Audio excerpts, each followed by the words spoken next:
All right, Coast to Coast Combat Hour. Ed Carbajal here, solo. Matt Hawkins is on the road, on his way to UFC Nashville. But I'm pleased to speak with David Schwartz, Litecoin Foundation Project Director, and John Kim, Litecoin Evangelist. Gentlemen, how are you doing? What's up, Ed? How you doing, man? All right. So, Never saw him. Matt, I really wish Matt was here, only because he probably has more questions as somebody that knew nothing about cryptocurrency. Outside of what he read on Shortig about what you guys are doing, sponsoring with Glory Kickboxing and getting space on the mats at UFC pay-per-views. So I guess my biggest question is, how did this all start? What made you guys target combat sports? Um, well, I'll let John start with how he was developing and is still developing relationships with some of the fighters, because I think even though that didn't necessarily tie in directly with the agreement for the spot on the mat, it had a lot to do with all that kind of coming full circle. So I want to Hmm. make sure that obviously that gets its full credit too. So maybe John wants to start with that part of it. Okay. Well, first of all, I just want to say I'm a huge fan of SureDog.com. I mean, I was fighting back in 2009, Oh. and I remember SureDog was the website to go to for all the information. And when I used to be broke and couldn't afford pay-per-views, I'd watch the round by round on SureDog, just keep refreshing and watching that website. So SureDog is like OG of the MMA websites, right? Yeah, So yeah, yeah, I'm definitely. I'm I I'm actually just still do very, that now for pay-per-views. huh? I said I still do that now because I'm still poor, but go ahead. Sorry. I'm just very it's kind of surreal to have an interview with the SureDog team. It's just crazy. But yeah, I mean, I'm an ex MMA fighter, and and I stay in contact with a lot of MMA fighters. Um, Hader Hassan from ATT, and recently I got to meet with Ben Askren. I was in the car with Ben Askren, Daniel Cormier, and John Anik, and we all went to a steakhouse where Dana White was there, and Tyrone Woodley and everyone. And the crazy thing is that Dana comes up to me and says, "Hey, can you tell your friend Ben Askren that I do not like him?" And Ben Askren was like right next to me, and I was like, "Dana, he's right there. Why don't you?" So that's when I realized, oh, okay, they're just not talking, even though they're in the In the same same organization. space. So I think most of the legwork David Schwartz did with Hmm. the project manager of the Litecoin Foundation. But I think one important step was that Charlie Lee, our creator, our managing director, wanted me to convince him why UFC. And I told him it's because UFC is a global phenomenon. And they actually signed with ESPN. And in 2019, I knew that UFC was going to go places that it has never been before. And I made Charlie Lee watch a lot of fights. And now he's like a huge fan of the UFC. He's the one that tells me what's going on. It's like, hey, did you know that UFC is gonna do only pay-per-view only on ESPN now? I'm like, bro, like several months back, you didn't even know what MMA was, and now you're all excited. So that's my little contribution to the UFC. And then my Uh-huh. man, David Schwartz, the project manager behind the scenes, got all the paperwork and got all the discussions done, and then Hmm. here we are. So David, as far as your part in it, obviously the connection to fighting is John. But like what he's saying, how you got the paperwork and stuff together. How did you? I mean, because I know you got Glory's accepting Litecoin as payments for stuff on their shop. So I mean, Yeah. how do you convince people in that space to start jumping into something as I guess as scarce as cryptocurrency is? So I'll go back to what John said about following SureDog for a long time. I had no clue about any of this stuff prior to probably Milwaukee when I met Ben when we went there to watch the fights. I literally that was my first one, Oh wow. and I didn't know what Sherdog was, and so I remember when the first article that had Litecoin in it came out and it mentioned Sherdog. John already put it up in our Slack area and was like, he's like, dude, you know you've hit it big when Sherdog is writing an article about you. So that's when we knew that, okay, we started making some impressions there. So that was kind of a cool thing. So I'll be honest with you, I haven't been in this space a long time as far as like fights or anything. As a matter of fact, when John and I went to that Milwaukee one, I mean, he had to literally explain to me how a lot of that stuff was, because I'm not a fighter, I'm a lover, man. So it's more like for me, I had to learn and understand and appreciate where these people were coming from as far as like why they do this for a profession. How can they have any passion for this type of a thing? How can you find the internal, fortitude to be able to even get into an octagon when you know you're going to get the snot beat out of you? And after sitting there and watching all the different fight cards in Milwaukee that night, and then seeing, I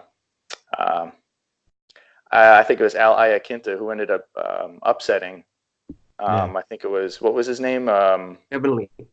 Yeah, Kevin Lee. I was like, wow, this stuff is crazy, because the amount of strategy that went into it, and understanding the different moves and the leverage and all the other things that go on. There was a deep respect for those guys after that. And it seemed like after every single fight, they're congratulating each other. One guy was kneeling in front of the other guy because he had a deep respect for him for being in the space for a long time as a fighter, even though he had just beat him. And I think those kinds of things kind of rung true in me, and so it gave me a more human perspective to it than just the business side of it. So Sherdog, I know, has a big role in that, and so I appreciate and respect that part too. But as far as like, yeah, no problem. As far as the deals go, so Ilir Gashi, he's our community manager, and he works for a parent company. He works for the parent company of the UFC over in London, and so he pretty much brought the opportunity for a deal to us because there was sort of like a last minute opening on the mat there for 232. And actually, John was visiting me here. It was the Monday morning he was flying out, so we had just had the Milwaukee fights, and then he was leaving that morning, and so we're sitting out in my dining area about 5 in the morning, and Alir was writing to us saying, hey, there's this chance to do something. You guys want to do anything about it? So then him and I started writing, and then I dropped John off at the airport, and I went over to the local Starbucks, and I just started going back and forth with the UFC global partnership guy and Matt Kearsley, and we just kept going back and forth until we got to the point where we had most of the deal ironed out by the time I was going to work at like 8:30. And then by the time lunch came around, we had almost all of it already lined up to do the deal for 232 to have ourselves on the mat. So it went very, very quickly, and the UFC was very anxious to get us on there. They had done their due diligence, though, on Litecoin and on Charlie to make sure that, it was legitimate. Yeah. And it didn't take them long to figure out that, there's a lot of different characters in the space, and sometimes there's some shady people or companies, but when you find one that's legitimate and it's respected and it's, been at the top for a very long time, those are the ones that you want to align yourself with, and that's what they saw in Litecoin. And so it was a very mutual, respectful beginning to what we're hoping to be a nice long relationship with them. So once that finished with 232, our emails were just blowing up. I mean, it was pretty crazy there for a while. I mean, I couldn't even manage the amount of emails that were coming in. Now, granted, most of them are people that were saying, hey, in a very nice, polite way, we want your money, But you're talking about companies and sporting brands and sports teams that are known globally. So there was the understanding that the cryptocurrency's time is coming, and it's such a hot new market, and it's in the technology field, and it's a thing that if you're into crypto, you're really into crypto. You can't be halfway into it. And so they understand that these people who are in that space are really devoted to it. And so if you're able to penetrate that space in a smart way, it can really be beneficial for your company. And so it was very easy for us to then start fielding these different teams and brands and companies that were coming to us. But it became very evident very early that we had to make sure that they understood that from this point on, it's not just, hey, we're going to pay to have some attention brought our way through your brand. There's going to have to be some give and take, and you're going to have to start implementing, Litecoin as a means of exchange on your sport. So I would say the goal for us after that point was anything that's global, anything that's not an individual, and anything that resonates with people in a way that they can connect Litecoin to what they really love is something that we can go after. And so it became very easy once Glory came to us to iron out a deal with them. Their team was great too. I mean, UFC was awesome, but John Martone and the people over at Glory Kickboxing were just as incredible and patient with us as anybody else. So obviously I know you just said Glory they went a little bit extra by accepting Litecoin in their shop. Is there any was there any talk like that with the UFC, or are they still kind of like just playing it safe and having the space just to add space?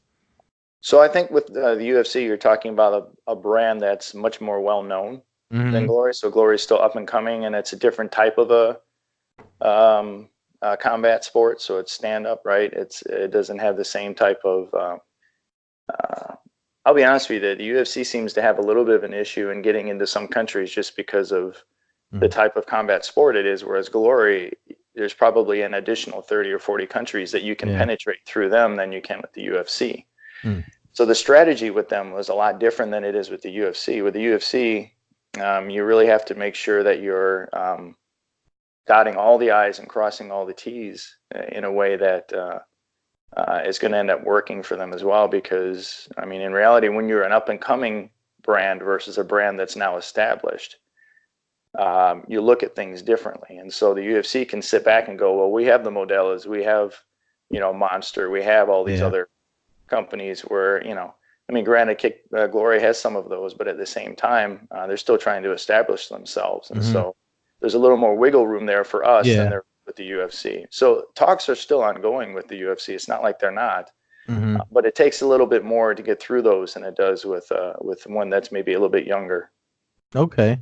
So, John, let me ask you, obviously, because you mentioned riding around with Ben Askren, and Askren has actually, he posts these little, well, he did that one video where he talked about how Litecoin works with the faster processing and minimal fees and stuff like that. So are there any other fighters that you have like as far as like on the Litecoin team roster for like that's on board that like say somebody I'm sure you guys, I don't know if you've read all the stuff I wrote about crypto and MMA and stuff, that because there's fighters in other promotions that are using other forms of crypto as sponsorship and things like that, and some have even talked about taking it as payment over just regular money or fiat currency. So is there anybody else that you've spoken to as far as, since you're the connection to the fighters, that has shown interest in that? Well, I visited Kat Zingano, Mm-hmm. and we sent her some Litecoin, but I'm also sending her little clips in here because the people that we want representing Litecoin, we want them to actually like crypto. Mm-hmm. We want them to actually believe in crypto. We want them to be a little bit educated about crypto. So Kat and I had lunch, and I got to talk to her for about 2 hours about Litecoin. And the community came together, and we sent her some tip, which at that time, I think it was $30-something. And then every once in a while, I'll text her and put a smiley face. And she's like, what are you laughing at? I'm like, check your loaf wallet. So basically everything just doubled. So she's like, now you got me interested. So and also as well. I visited Cyborg at her gym, Mm-hmm. and Cyborg, I must say, is one of the purest people I've ever met.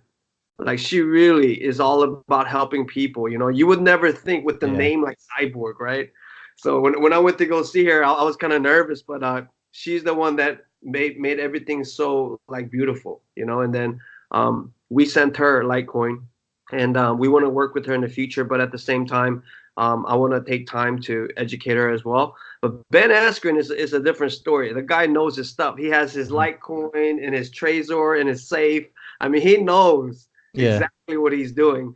And you know, I think there's other people. Hader Hassan, he's a huge supporter of Litecoin. And one thing he said about Litecoin was, "Hey, I have a different relationship with Litecoin." I said, "What do you mean?" He said, "Every Litecoin that I have, I got punched in the face for. So I have a different relationship with my Litecoin than the regular people," which blew me away, right?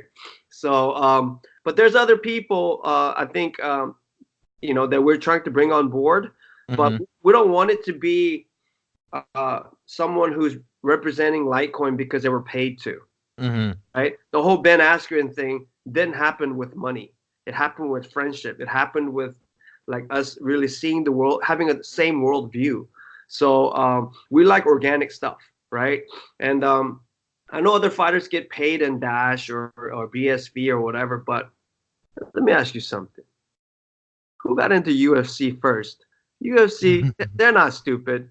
They're not gonna mess with coins that doesn't have a very good history, but they know Litecoin, just like UFC in the beginning stages, Yeah. we are gonna blow up so big. Just like, remember when people back when I was fighting and earlier than that, people were selling tickets out of their car. Whenever you're fighting at a local show, they give you a ticket and you go around and selling the tickets, you know. And UFC was almost banned, and it was supposed to, you know, human cockfighting. It went against the government. It went against the Goliath, and it came out as a winner. And now it's worth $5 billion. Well, our story with Litecoin is just like the UFC. We are going up against Goliath, and we're going to come out at the end as with Bitcoin as one of the world currencies, and that's what I'm excited about. Yeah, I mean that's interesting that you say that because so I know David, you just said like you're either all in on crypto or you Mhm. you can't be half-assed about it. I feel like I'm a Yeah. half-assed person though. Only because I'll tell you how I got into it and why the news interested me and why I started writing about it on SureDog. Before you say that, though, I'm going to tell you, Ed, we're going to drag your ass the rest of the way over, okay? So you don't have to worry about it. We're going to get you there. Okay. All right. Well, let me just because a lot of people come in the way that I came in out, and I came in like everybody else was in the fall of 2017 when Bitcoin was like at 10,000 and stuff like that. So it was actually my training partners. It's funny how martial arts is still got me into crypto, but some of my own training partners were talking about it after training, and I just said, guys, I have no idea what you're talking about. So of course they're like, oh well, here then they give me their Coinbase referral thing. I sign up and I just grab whatever. But like an idiot, I bought when everything was topped out. So then everything went down or whatever. But I still it interested me and I kept watching it and even though I don't I started learning about the different, the comparisons of gold and silver, how Litecoin's is silver and Bitcoin's gold and things like that. So it always kept me interested. So when I started seeing it come into combat sports at the top promotions with like Bellator's doing their thing, and then you guys especially the UFC 232 thing was big, which is why it caught my eye. Um, and then obviously Ben Askren giving that whole little 2-minute lesson on Twitter about the transaction fees and stuff like that. It's hard not to stay interested in it. So Yeah.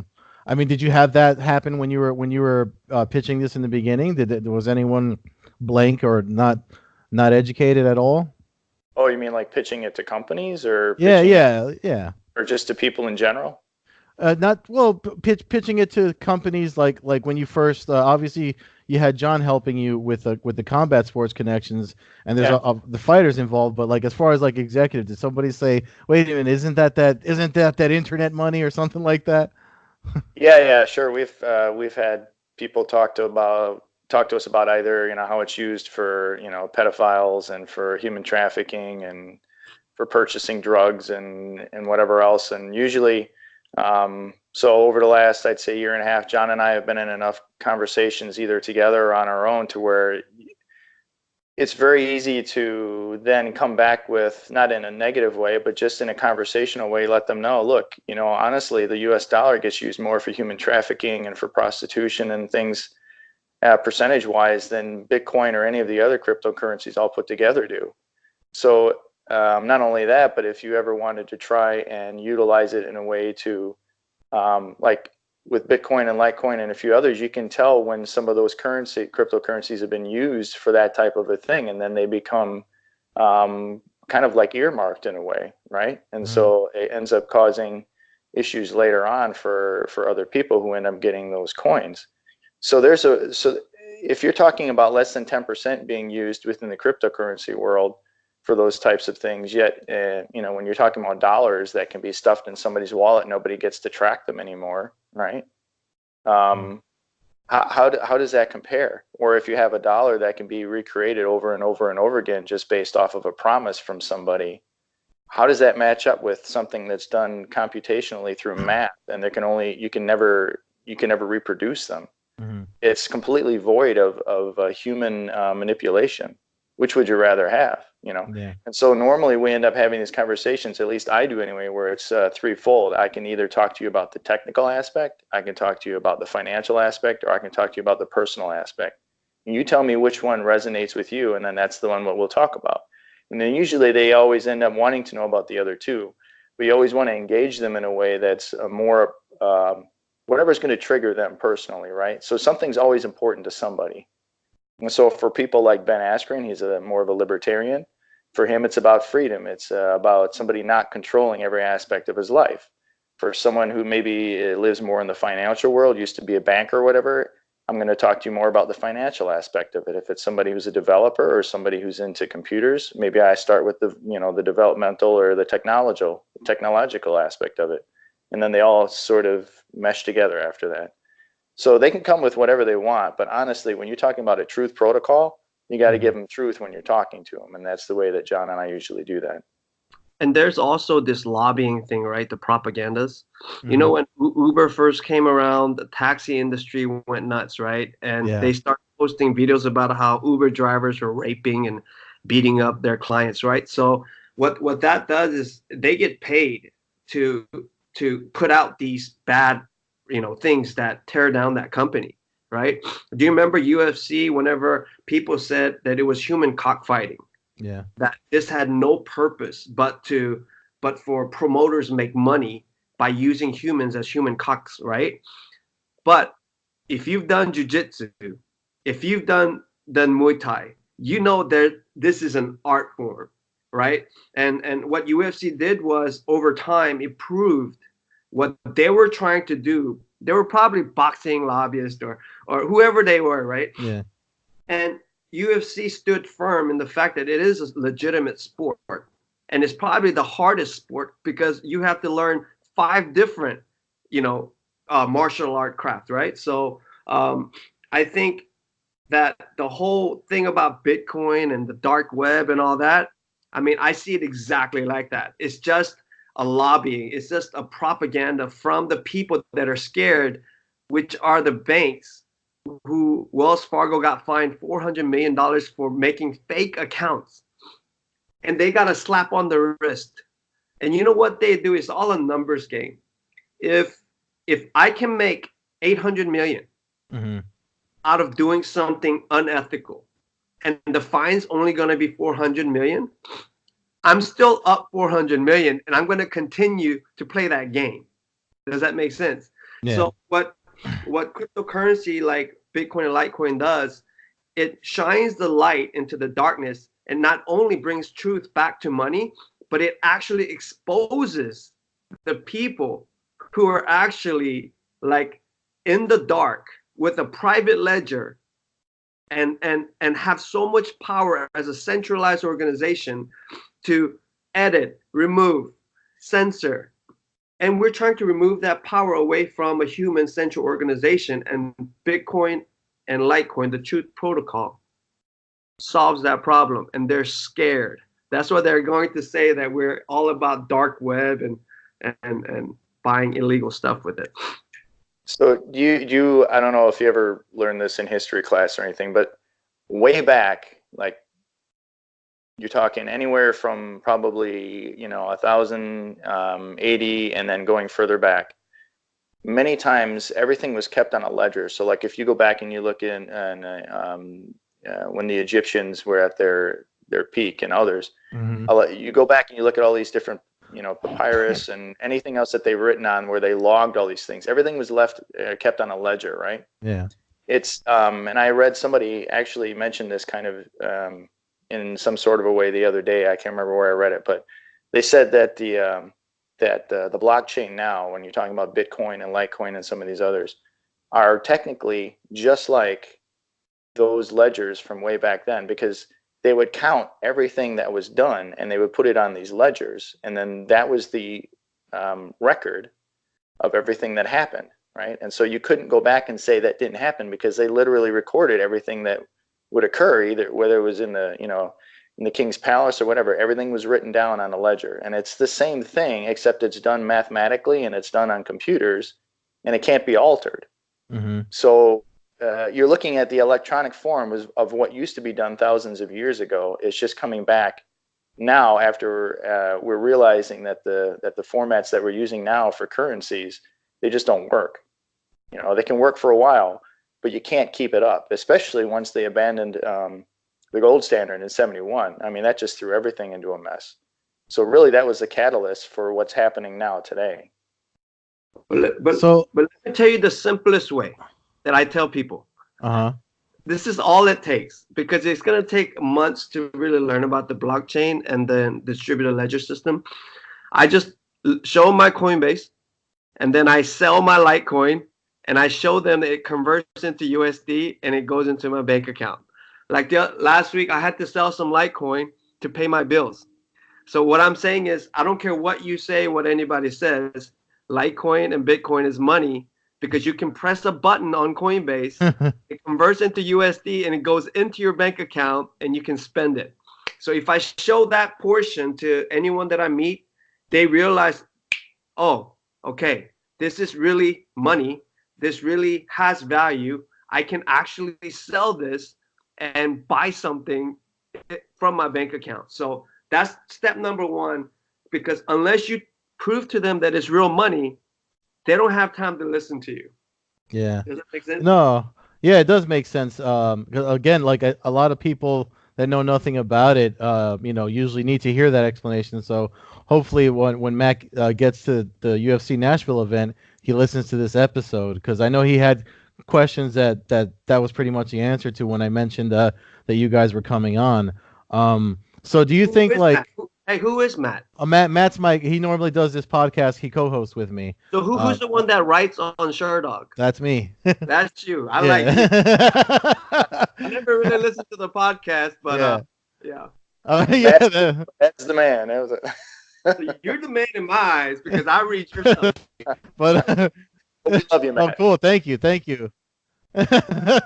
But so talking about the fight game though, John, I mean, what was your record? What's your overall record from fighting? Well, I only fought twice. I was 1-1. I fought in Arkansas. Yeah, I was with Team Thunder. I used to. Have you heard of Bubba McDaniel? Yeah. Yeah. So he's the first guy that ever got me training in MMA. Oh, okay. When he was fighting in like King of the Cage, and I was like, he was my bouncer at my club actually, and I was helping him out, and then he was fighting heavyweights because he couldn't fight, like the fights that he was involved in, they didn't show up, so he'd fight a heavyweight and get his butt kicked, come back down, we train and stuff like that. So it was an awesome experience. But for me, my goal was to get inside the cage. And I achieved that goal, and I'm a businessman, so I had to move on, because fighting is for certain people. Yeah. and they don't have nothing else to do. That's the only thing they know, and that's way they make money to feed their family. But for me, I was a businessman, so I just took 2-3 years out of my life and just dedicated it to become a cage fighter, and then it was a really good experience for me. So, what would you say to like years down the road? Obviously, like looking ahead for Litecoin, would you see like as far as having it written into contracts for fighters and organizations as a form of payment?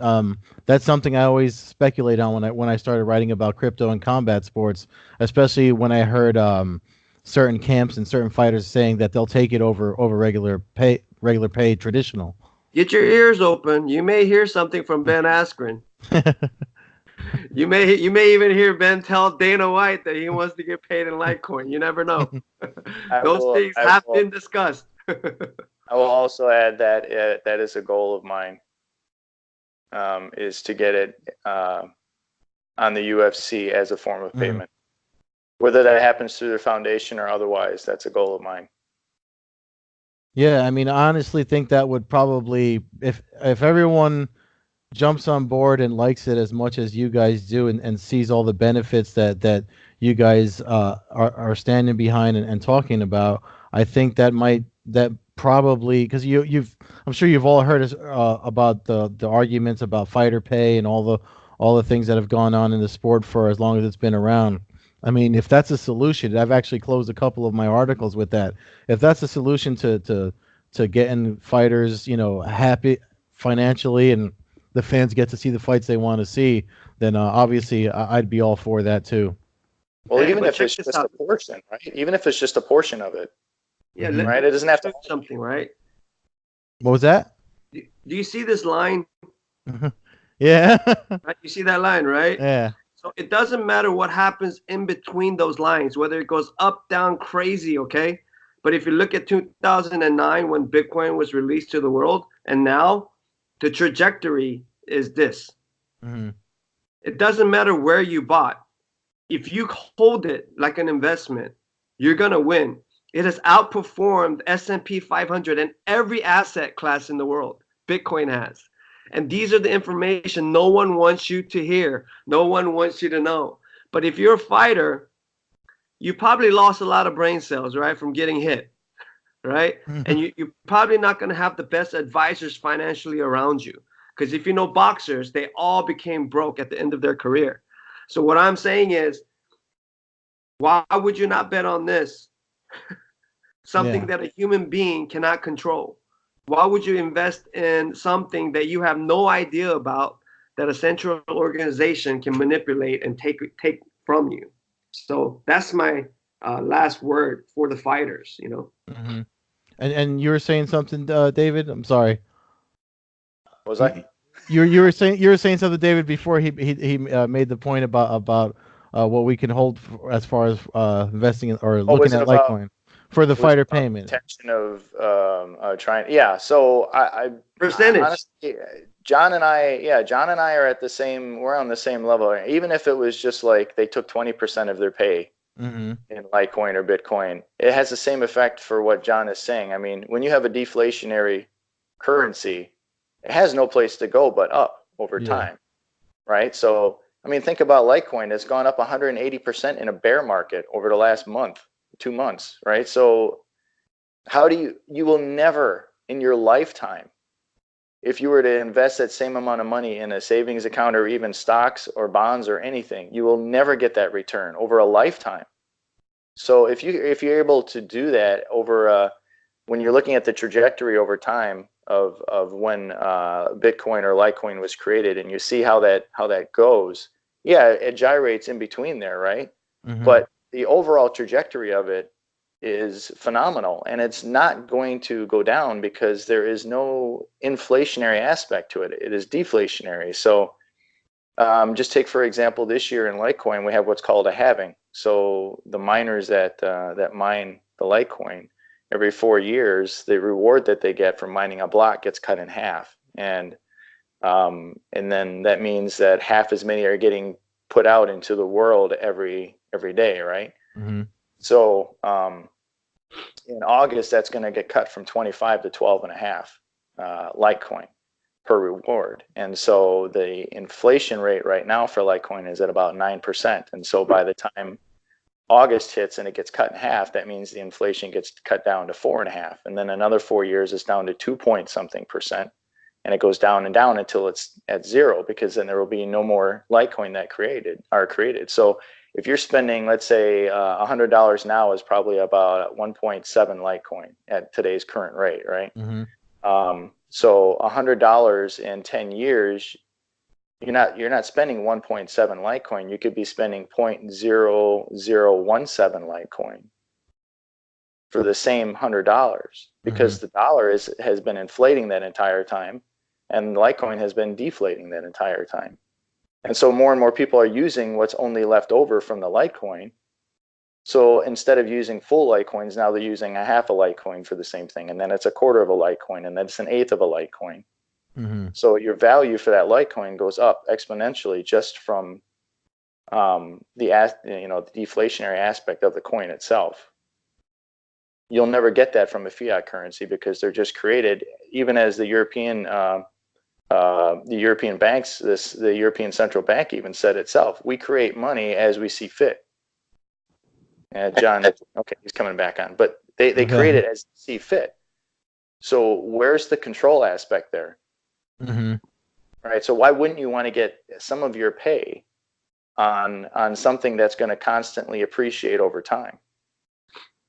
I mean, just ask Kat, right?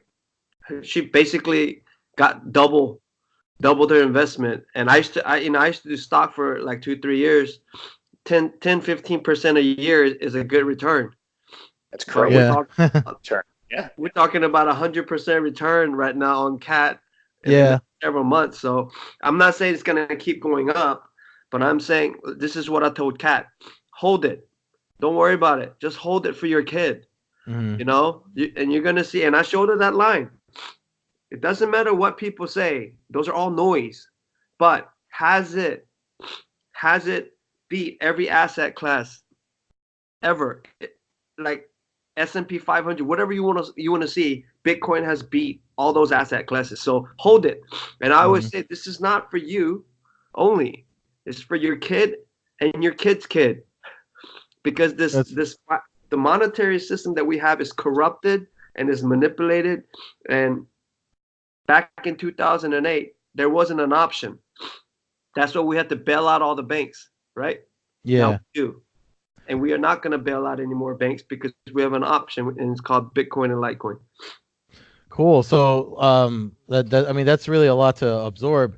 So I mean, pretty much what I guess what I'm looking at here is this, based on what you've told me. So for really folks to jump on, and I guess it has to go with the awareness that you're creating with the Glory and the stuff you're doing with the UFC. It seems like every time the Litecoin logo makes an appearance, or someone talks about it and they get some and they actually see it, it's everybody needs to see proof of something, even if it's small proof, before they jump on board 100%. So I think one of the first reactionary pieces, I don't know who writes the blog on the Litecoin Foundation, David, but one of the things that you guys said was like the amount of awareness you guys got after that UFC 232. Is it still? And then obviously the Glory thing happened right after. And then I saw you guys did something with was it with esports or K-pop or something like that? So we have John's coordinating a K-pop concert that's coming up April 6th in Fairfax, Virginia. All right, and we're gonna hopefully make a series out of those. And then we were at the Mammoth Film Festival out in California. So of course we dipped into the celebrity world and the industry of movies. So that's another place that you can grab a lot of attention from. Wow. And that's not the end of it.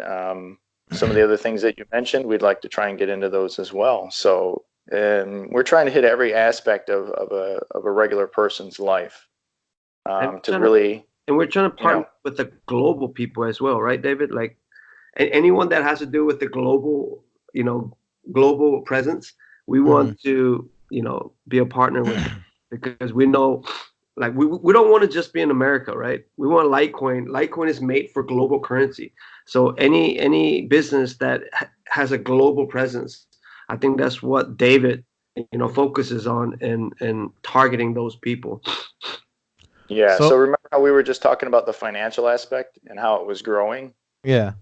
Right. So there's that financial part I was telling you Hmm. about. Technological part has to do more with, to me, the global part of it. Whereas I had an NBA team that I was talking to, and they got really excited about this part because obviously they'll have foreign athletes play with them, or perhaps they go visit another country. Hmm. And this is obviously prevalent in the UFC too, because you have fighters from all over the world, right? And they have their fights all over the world. So Yeah. if you're able to move, what if I told you you can move $99 million anywhere in the world in 3 seconds and it'll cost you 40 cents? What would you say to that? Move it. Yeah. That's Right. great. Yeah. So this is a reality because this is what happens. Last year, they had $99 million moved from one Litecoin wallet in the world to another location in the world on another wallet, and it cost only 40 cents. Wow. You would never get that with Western Union. You will never get that with a wire transfer. Yeah. So companies, when you start talking about companies, not just sporting brands, but companies, just imagine the bottom line changing when you start moving millions of dollars from one location to another, and it's costing you I don't pennies. want it. They, I mean, why would Yeah. a bank want you to know about that? Yeah. No, that I mean, yeah, it's scary to acknowledge that when you think Yeah, about so how things are. that's why we think global, right? So when we talk to people like Cyborg, she's a beautiful human being. She's trying to do things in Africa with building wells and doing other stuff. Uh, to be able to Hmm. move money over there to help in those types of things, that's a global reach that we're able to help in that aspect. So why wouldn't you want to grab onto something like that? To piggyback on that, Hmm. we don't need an intermediate anymore. Like these charity people, right? You send them $1, a penny goes to them, Yeah. and they keep 99% to make sure their organization runs. Yeah. But for the first time in history, we have a chance to directly send donation to the victims, and we can actually see from that address how much has come in there.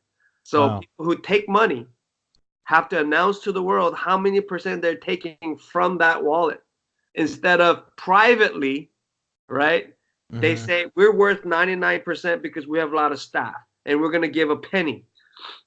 Instead of privately discussing this and making a decision, they have to publicly announce that I know that everybody in the world sees there's $1 million in this wallet, in this address. We're going to take 15-20% for our operating fees. Then that's cool, right? Yeah. Take It is. 9% and act like you're an angel with wings. Yeah. You Yeah. know what I No. mean? Yeah. Yeah, It almost makes you not want to be charitable when you hear all the bad news like exactly. that. Don't But let me be like Ben Askren and start calling out charities. so I mean, just to close it up, obviously, I mean, it's a lot to absorb, and you definitely give me a lot to write about. But just to close out, why don't you let folks know where we can learn more, what we should follow, things like that. Litecoin Foundation, the floor is yours. Yeah, so for the Litecoin Foundation itself, if you go to litecoin-foundation.org, that's the site for the foundation itself. And then there's another site that can be used. It's litecoin.com. Okay. Hmm. And then there are a few others that help out with awareness as well. But the foundation one is litecoin-foundation.org. And just to make sure that everybody understands the difference, the foundation itself was set up by Charlie and a few other developers strictly to promote awareness and adoption of the currency. The currency itself is separate from the foundation. The foundation is not the currency itself. So the currency itself is decentralized. Nobody owns it. Okay, it's literally run by all the computers around the world that are validating all the transactions that happen. No government can control it. No person can control it. It can't be shut down. The foundation itself is more structured like a regular organization. but we're there to help promote awareness and adoption of the coin itself. Cool. And you guys are on Twitter or Instagram, anything like that? Yeah, so mine is at DaddyCool1991, and John. I'm at John Kim 77. And before I go, I want to say something to Matt, your boy Matt. Yeah. Matt, this is me, John Kim. I'm glad you didn't come on to this podcast because I heard you have face for radio. Boom, roasted. That's good. He's gonna like that. All right. Thank you so much, guys. I really appreciate it. Definitely gave me a lot of notes to write about. So I'll definitely tag you guys when I put this up on SureDog. The audio portion usually goes up first, and then I transcribe it and stuff like that. So thank you so much, guys. I really appreciate the time. You're welcome. Yeah, no problem, man. We appreciate it. Anytime you want us on, you just go ahead and give us a call, bro.